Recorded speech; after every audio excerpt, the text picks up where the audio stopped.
महिला ने जानबूझकर अपने पति को 1000 साल पुराने सूखे कुएं में धक्का दिया, फिर बिना पीछे देखे भाग गई। और इस समय आदमी को 5 साल से लापता अपने चचेरे भाई का अचानक पता चला। उसके नीचे आते ही कुएं का जलस्तर तेजी से नीचे गिरने लगा और तुरंत मरे हुए चूहे की गंध आने लगी। लेकिन जैसे ही आदमी को गंध के स्रोत पर आश्चर्य हुआ, तभी एक कोने में एक सूखा हुआ शव दिखाई दिया और उस पर 1000 किलो वजनी पत्थर दबा हुआ था। लेकिन आदमी ने इसे देखकर न तो डर महसूस किया, बल्कि और पास जाकर ध्यान से जब उसने भारी पत्थर हटाया, तब उसने देखा कि शव की टांग टूट चुकी थी। फिर उसने ध्यान से देखा और पाया कि उसे शव कुछ अपने चचेरे भाई जैसा लग रहा था।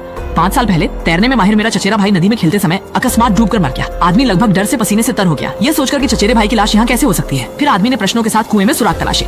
इस समय कुएं का पानी पहले ही सूख चुका था और सामने एक रहस्यमय सुरंग दिखाई दी। इस समय आदमी ने छूकर देखा और तुरंत समझ गया कि असल में कुएं का पानी यहीं से बहकर गया है। जिज्ञासा से प्रेरित होकर वो कुएं का ढक्कन खोलकर देखना चाहता था कि नीचे क्या है, लेकिन अफसोस कि उसकी ताकत बहुत कम थी और वो बिल्कुल नहीं खोल सका। फिर उसने गाय की रस्सी और टहनी लेकर एक उपकरण बनाया। वह रस्सी खींचकर कुएं का ढक्कन खोलना चाहता था। फिर जैसे ही वह खींचने वाला था, अचानक नीचे की एक रहस्यमय ताकत ने उसे खींच लिया। 1000 मीटर की रस्सी तुरंत ही अंदर खींच गई। इस दृश्य ने आदमी की जिज्ञासा को 1 लाख गुना बढ़ा दिया और वह ठान चुका था कि वह देखेगा कि कुएं के नीचे क्या छुपा है। फिर आदमी ने चारों ओर देखा कि कोई ऐसा उपकरण है जो मदद कर सके। तभी उसने देखा कि एक हल्की सी मुड़ी हुई लोहे की लाठी। इसके बाद उसने अपनी कमर से पिस्तौल निकाली और पूरी स्थिति का पता लगाने की तैयारी की। लेकिन जैसे ही कुएं का ढक्कन खुला, उसके सामने का दृश्य देखकर वह दंग रह गया। साहसी लोग बाएं नीचे के 8वें एपिसोड पर क्लिक करें आगे की जानकारी के लिए।